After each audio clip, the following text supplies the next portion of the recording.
नमस्कार, मैं हूं रुचि शर्मा। वेब3 की तमाम बड़ी खबरें लेकर हाजिर हैं हम। क्रिप्टो एक्सचेंज और प्रमुख Manchester city FC sponsor OKX ने क्लब के साथ पार्टनरशिप में अनसीन सिटी शर्ट्स कैंपेन शुरू किया है। कैंपेन में पुनः डिजाइन की गई कमोमरेटिव फुटबॉल शर्ट्स शामिल हैं, जिन्हें OKX ऐप पर डिजिटल कलेक्टिबल्स के रूप में मिंट किया जा सकता है और एक्सक्लूसिव प्राइजेस के लिए रिडीम किया जा सकता है। पहली डिजिटल कलेक्टिबल्स मिंट के लिए निःशुल्क है। उसके ओनर्स को एक NFT कलेक्टिबल्स की गारंटी देते हैं, जिसमें अनसीन शर्ट्स में से एक शामिल है, जिसमें संभावित रूप से बड़े प्राइसेस उपलब्ध हैं। 2 unseen city shirts digital collectibles में से पहला, जिसे the roses and the bees कहा जाता है और आर्टिस्ट क्रिस्टिन जेफरी द्वारा डिजाइन किया गया, आज लाइव हो गया है। अब से 25 अप्रैल के बीच फैंस ऐप के भीतर OKX के Web3 मार्केटप्लेस पर पहला unseen city shirts digital collectible बना सकते हैं। 26 अप्रैल को हर कलेक्टिबल को बेहतरीन ढंग से एक रेयरिटी लेवल सौंपा जाएगा, क्लासिक, रेयर या अल्ट्रा रेयर। बढ़ते हैं अगली खबर की ओर। Bored Ape Yacht Club NFT collection से जुड़ा एपकॉइन इकोसिस्टम संघर्ष कर रहा है। क्रिप्टो मार्केट में हाल ही में बिटकॉइन के नेतृत्व वाले तेजी के रुझान के बावजूद एपकॉइन पिछले 365 दिनों में 66% की कीमत में गिरावट और अकेले 2024 में 24% की कमी के साथ महत्वपूर्ण ट्रैक्शन हासिल करने में विफल रहा है। NFTs प्राइस फ्लोर के अनुसार इसे मिलाकर BAYC NFT का मूल स्तर पिछले अप्रैल से नीचे की ओर गिर रहा है, जो $369,000 के पीक से गिरकर वर्तमान $38,000 प्रति टोकन पर आ गया है। हालांकि अब एपकॉइन के लिए आशा की किरण दिखाई दे रही है। 13 अप्रैल को $0.989 के सर्वकालीन निचले स्तर पर पहुंचने के बाद कॉइन में 35% सुधार हुआ है, जो इसकी वर्तमान कीमत $1.334 पर पहुंच गई है। पिछले 24 घंटों में एपकॉइन 4.82% बढ़ गया है और पिछले 7 दिनों में 12.5% बढ़ा है। हालांकि पिछले 30 दिनों में ये अभी भी 27.93% नीचे है। ज्यादातर क्रैश अप्रैल की शुरुआत में हुआ है। बाकी अहम खबरों के लिए करते हैं विशाखा का रुख।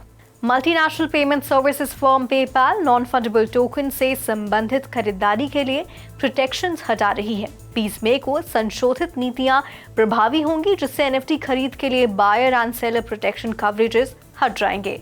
अपने अपकमिंग पॉलिसीज पेज में पेपाल ने कहा कि उसने NFTs को एलिजिबिलिटी से बाहर करने के लिए अपने परचेज प्रोटेक्शन प्रोग्राम को संशोधित किया है। इसके अलावा कंपनीज ने इस बात पर भी प्रकाश डाला कि वह $10,000 या उससे अधिक मूल्य के NFT ट्रांजैक्शंस को बाहर करने के लिए अपने सेलर प्रोटेक्शन प्रोग्राम को भी बदल रही है।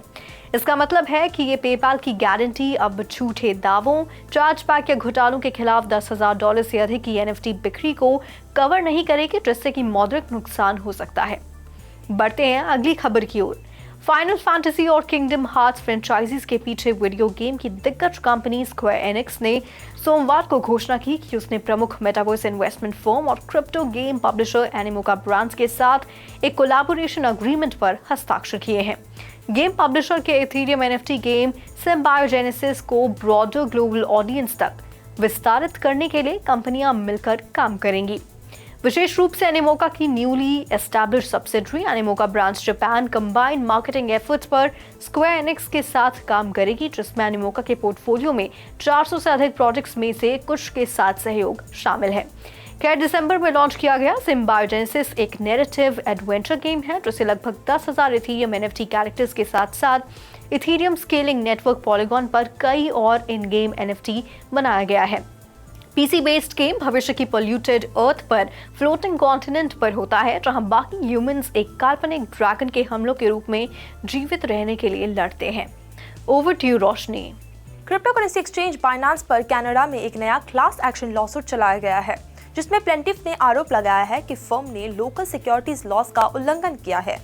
ओंटारियो के सुपीरियर कोर्ट ऑफ जस्टिस ने 19 अप्रैल को बाइनांस के खिलाफ एक क्लास एक्शन मुकदमे के लिए एक सर्टिफिकेशन मोशन प्रकाशित किया, जिसमें आरोप लगाया गया कि उसने बिना रजिस्ट्रेशन के रिटेल इन्वेस्टर्स को क्रिप्टो डेरिवेटिव प्रोडक्ट्स बेचे।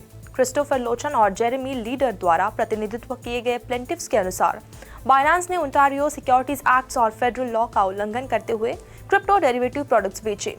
मुकदमा हर्जाना और गैर कानूनी डेरिवेटिव ट्रेड्स को रद्द करने की मांग करता है। प्लेंटिफ ने तर्क दिया है कि बाइनांस वेबसाइट के हजारों कैनेडियन यूजर्स ने इसके क्रिप्टो करेंसी डेरिवेटिव्स प्रोडक्ट्स में निवेश किया है।